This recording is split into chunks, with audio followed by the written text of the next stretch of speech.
पर ये जबरदस्ती तालिबान के तरह शासन चलाने पर बहुत भरोसा और विश्वास है। नीतीश कुमार जान गया है कि अब हमारा सरकार रहेगा नहीं, अब मेरा सरकार जाने वाला है। इसलिए जाते जाते तालिबान जाते जाते आम नागरिक को भी मारना शुरू कर दिया था पागल के तरह। इस सरकार बेलगाम और पागल की तरह आम आदमी को मारना शुरू कर दिया है। चूंकि आप बिहार के बहुचर्चित राजनेता हैं, आप परिचय के मोहताज नहीं हैं। एक कहावत है कि सुरेंद्र यादव किसी का बहिना नहीं रखता है, इसके बारे में जैसा बताइए क्या कहना है? नहीं, हम तो आपको साफ साफ बात बोलेंगे कि ये सरकार जो है 5 साल पूरा नहीं करेगा, उसका बयाना हम लौटा देंगे। आप देख रहे हैं जन अदालत समाचार, जनता की बात जनता के साथ, जन अदालत में।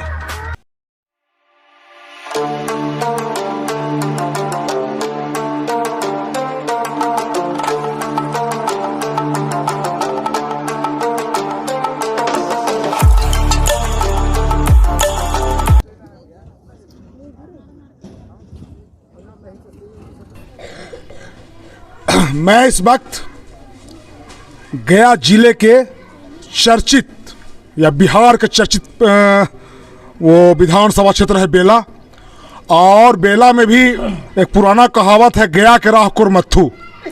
विश्व स्तर पर कुरमत्थू को लोग जानता है। यहाँ के मुखिया हैं, यहाँ के मालिक विधायक डॉक्टर सुरेंद्र यादव यहीं पे मेरे साथ हैं।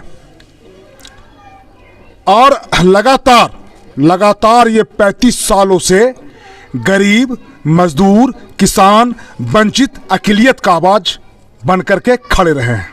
देखिए, गौर से देखिए सारे चेहरों को। कहीं से ये सारे लोग मजदूर वर्ग से आते हैं, छोटे छोटे किसान हैं, मेहनत मजदूरी करने वाले लोग हैं। और ये लोग हैं, कल तो ये बाबा शिवाजी का जन अदालत है। कम से कम कल 15 से 20 फोन गया, कहाँ कहाँ का मामला रहता है, बाबा हम लोग यहाँ से हैं, यहाँ से यहाँ हैं। हमको लगा कि नहीं, हमको जाना चाहिए, आवाज़ उठाना चाहिए।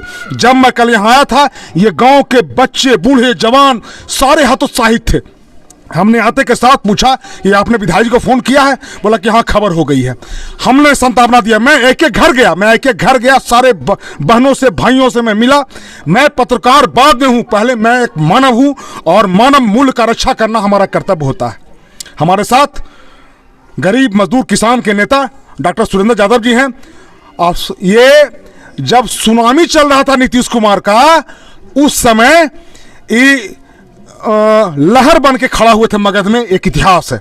सर, ये बताइए कि आपके क्षेत्र में, आढ़तपुर में, कुरमत्थू पंचायत के आढ़तपुर में, कल बालू के बहाने पुलिसकर्मी और बहुत सारे पदाधिकारियों का आगमन होता है और गांव पर हमला होता है, बच्चे, बूढ़े, जवान को पीटा जाता है। और तो इसको आप कैसे देखते हैं? हम तो ये करेंगे, कल का जो दुर्घटना हुआ है, उसका जितना भी भर्त्सना और निंदा किया जाए कम होगा। क्योंकि आढ़तपुर गांव न किसी पर मुकदमा है, न किसी पर वारंट है, न कहीं से ये दोषी है। मेहनत मजदूरी करके लोग यहाँ छोटा छोटा किसान है और बाकी सारा मजदूर है। पर डे लोग गया जाते हैं कमाने के लिए और शाम के लौटते हैं। कभी कभी लेट हो जाता है तो गया में ही रह जाते हैं लोग।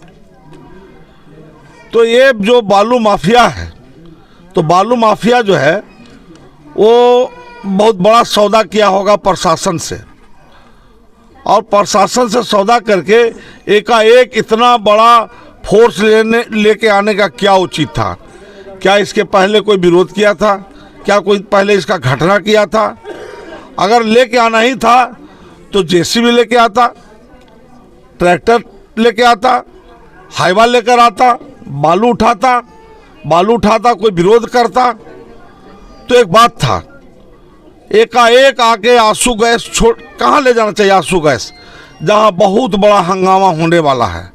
अब आते आते आंसू गैस छोड़ दिया, फायर कर दिया, दहशत पैदा किया, और लोगों को दहशत पैदा करके बहुत मारा और कुछ लोग के अरेस्ट करके थाना ले गया। अब हम एक बात जानना चाहते हैं, क्या जो लड़की थी 14 साल, 13 साल, 12 साल का, वो भी लड़की उग्रवादी था या बालू से जुड़ा हुआ था? इस गांव में एक भी ट्रैक्टर नहीं है, एक भी ट्रैक्टर नहीं है। सब छोटा छोटा हर बैल से हाथ से अपना जोत कोड़कर कमाता खाता है। तो ये तालिबान के तरफ दोनों हाथ पीछे बांध दिया लड़की लोग के, महिला लोग के, और काफ़ी पिटाई भी किया और उसी तरह बांध कर थाना में भी ले गया। तो ये तालिबानी जो कानून लाया है नीतीश कुमार, तो नीतीश कुमार आज तुमको आढ़तपुर में मैं चुनौती देता हूँ, 5 साल तुम पूरा नहीं करोगे, 5 साल तुम्हारा सरकार चला जाएगा। 5 साल के पहले मैं बोल रहा हूँ, याद रखना। तुमको हम लोग बकसने नहीं जा रहे हैं। जनता के माध्यम से, विधानसभा के माध्यम से आपको विधानसभा से लेकर रोड पर लावेंगे। आप कोई बहुत बड़ा राजा है क्या? आपका जनाधार कहाँ है? आपको 40 को तो सीटें मिला है, सबसे बड़ा पार्टी आरजेडी है। आप चिन्हित करके इस गांव के मारे हैं, इसलिए कि यहाँ जदयू की एक भी वोट और बीजेपी को नहीं पड़ता है। जो वोट पड़ता है यहाँ आरजेडी ललटेन छाप को पड़ता है, इसलिए इस गांव को चिन्हित किए हैं। आप अगर नहीं किए हैं और आप कहते हैं कि बेटी पढ़ाओ आगे बढ़ाओ, बेटी पढ़ाओ आगे बढ़ाओ, तो ये गलत नारा मत दीजिए। इस साइकिल जो आप दिखा देते हैं झुनझुना दिखाने के लिए और ड्रेस देते हैं, तो ये चलेगा नहीं। मास्टर तो आपके यहाँ है नहीं, तो आवाज़ दबाने के लिए आप क्या करते हैं? Corona corona corona corona. इस गांव में कोई कोरोना से नहीं मरा, एक भी ना मरा। क्या आप वैक्सीन लेके आए थे क्या? चिन्हित करके तो मारने आए। आप सुई दवाई लेके आए थे जब कोरोना का 2 टर्म आया कोरोना, तब आए थे यहाँ सुई दवाई देने के लिए, पूछने आए थे आप क्या? यहाँ के एक आध आदमी का सरकारी नौकरी दी है क्या? एक आध आदमी भी इस गांव में कोई नौकरी में नहीं है, सरकारी में किसी तरह कोई नौकरी में नहीं है। इसलिए आप गांव को चिन्हित करके इस अंजाम दिए हैं। आपका प्रशासन बेलगाम है, आपका हाथ में नहीं है। आपको अपने पद से इस्तीफा देना चाहिए। मैं इस्तीफा की मांग करता हूं आपसे। सर एक चीज़ बताइए कि सरकार, वर्तमान सरकार न्याय के साथ विकास की बात करती है, तो यहाँ तो ना हमको विकास इन लोग के चेहरे पर नजर आ रहा है और अन्याय भी नजर आ रहा है इन लोगों के साथ जो अन्याय हुआ है। दूसरा चीज़ है कि सरकार पंचायती राज का नारा देती है बार बार। तो नए मुखिया निर्वाचित हुए हैं, नए वार्ड सदस्य निर्वाचित हुए हैं, जिला परिषद हैं, आप विधायक प्रतिनिधि हैं, तो क्या प्रशासन के लोग को ये समझ में नहीं आया कि एक बार हम स्थानीय प्रतिनिधि से बात करें, समस्या का सुलझाएं? आपको लगता है कि इसमें आपको दरकिनार किया गया है, षड्यंत्र रचा गया है? ये नहीं, ये तो सरासरी षड्यंत्र है। षड्यंत्र करके, चूंकि अगर किसी तरह का गांव में जाना है, कोई काम निकालना है, गांव से कोई काम लेना है, तो जो मुखिया है, सरपंच है या प्रमुख है या पॉलिटिकल जो पार्टी है या विधायक है, एमपी है, उसको मीटिंग बुला देना चाहिए शांति समिति के, और शांति समिति के बैठक करके समस्या का समाधान किया जाता है। आते आते गोली तो नहीं चलाया जाता, आंसू गैस तो नहीं चलाया जाता है।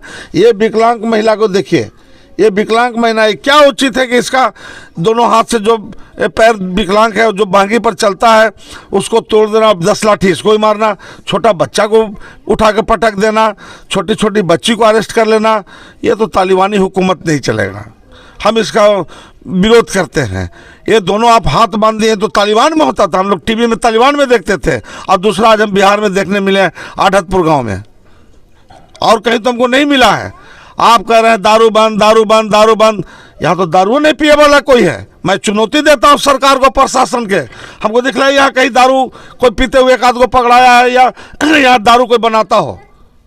ये गांव बहुत गरीब है और सभ्य गांव है, अपना आराम से कमाना खाने पर विश्वास रखने वाला गांव है, मजदूरों का गांव है, छोटा छोटा किसानों का गांव है पर इसको चिन्हित करके इस पर आक्रमण किया गया है।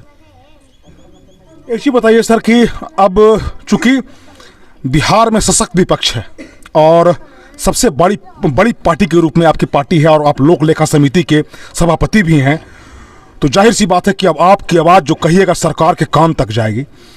तो ये जो आपके वोटरों का और ये गांव के लोगों का जो अपमान किया गया है, छोटे छोटे बच्चियों के साथ जो जुल्म किया गया है, इसको आप किस रूप से और कैसे इसका प्रतिकार करेंगे और इसका इन लोग को न्याय मिले इसके लिए आप क्या करेंगे?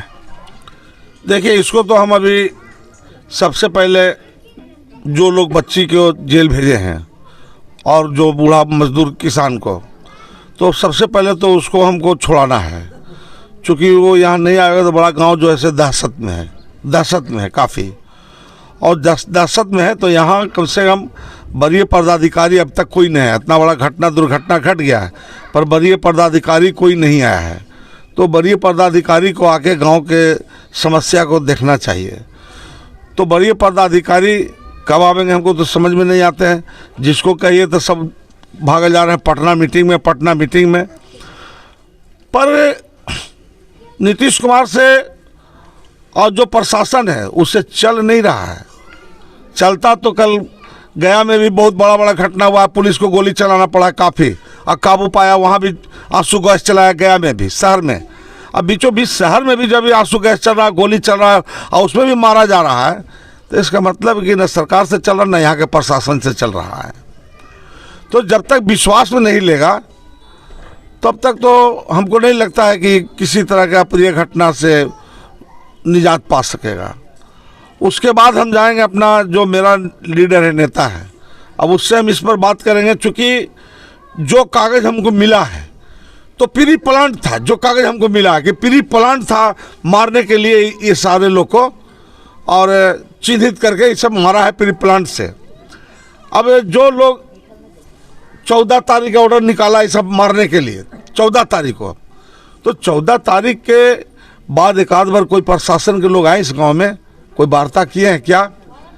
प्लान तो बना लिए, 4, 5, 6, 7, 8, 10 थाना को बुला लिए, पुलिस लाइन से फोर्स मंगवा लिए।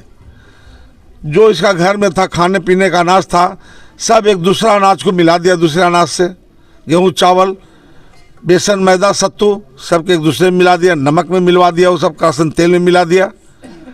तो सब तो इसका मतलब था कि बहुत ज़्यादा प्रतिशोध था सरकार को, प्रशासन को।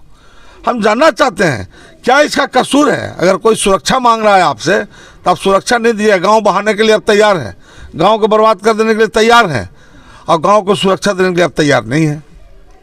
सुरक्षा में आपको क्या मांग रहा था? कोई पैसा मांग रहा था, कोई नौकरी मांग रहा था? जानता है कि ना पैसा दीजिएगा ना नौकरी दीजिएगा, सब जानता है। हमको जो करना अपने मेहनत मजदूरी से करना है, और मेहनत मजदूरी से खाना पीना आगे बाल बच्चा को पढ़ाना है। यहाँ स्कूल जरूर है, पर स्कूल में शिक्षक है क्या? जो गांव के लोग हैं, एक आध दो शिक्षक वो इसको चलाता है। आबादी बढ़ गया है, पहले जहाँ 100 बच्चा था वहाँ अब 300 बच्चा हो गया है। तो 300 बच्चा तो शिक्षा बढ़ना चाहिए ना। शिक्षक तो विकास के नाम पर नगण्य है, पर ये जबरदस्ती तालिबान के तरह शासन चलाने पर बहुत भरोसा और विश्वास है। नीतीश कुमार जान गया है कि अब हमारा सरकार रहेगा नहीं, अब मेरा सरकार जाने वाला है।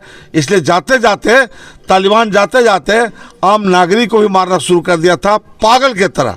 इस सरकार बेलगाम और पागल की तरह आम आदमी को मारना शुरू कर दिया है, आंसू गैस से, गोली बंदूक से, लाठी से।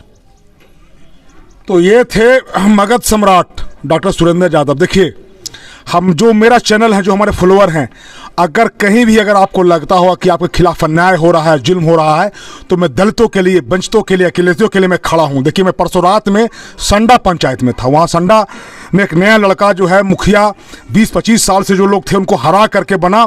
दौलतपुर का गांव है, जादव का और ब्राह्मण का पंडित जी का गांव है। हम 12 बजे रात में वहाँ रिपोर्टिंग करने का काम किया, घूम घूम करके। तो हम धन्यवाद देना चाहते हैं कि अगर आप लोगों को खबर नहीं करते तो उनको पता भी नहीं होता।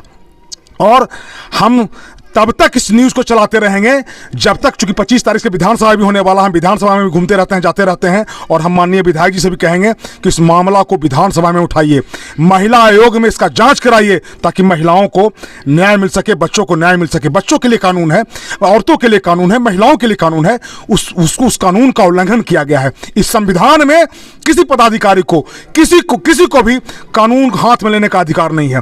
देखिए सर, आखिरी सवाल है, चूंकि आप बिहार के बहुचर्चित राजनेता हैं, आप पर्चे के मोहताज नहीं हैं। एक कहावत है कि सुरेंद्र यादव किसी का बहिना नहीं रखता है, इसके बारे में जैसा बताइए क्या कहना है? नहीं, हम तो आपको साफ साफ बात बोलेंगे कि ये सरकार जो है 5 साल पूरा नहीं करेगा, उसका बहिना हम लौटा देंगे। धन्यवाद। मैं बाबा शिवाजी, बेला प्रखंड के कुरमत्थू गांव के आड़तपुर से। धन्यवाद। जन अदालत न्यूज के लिए।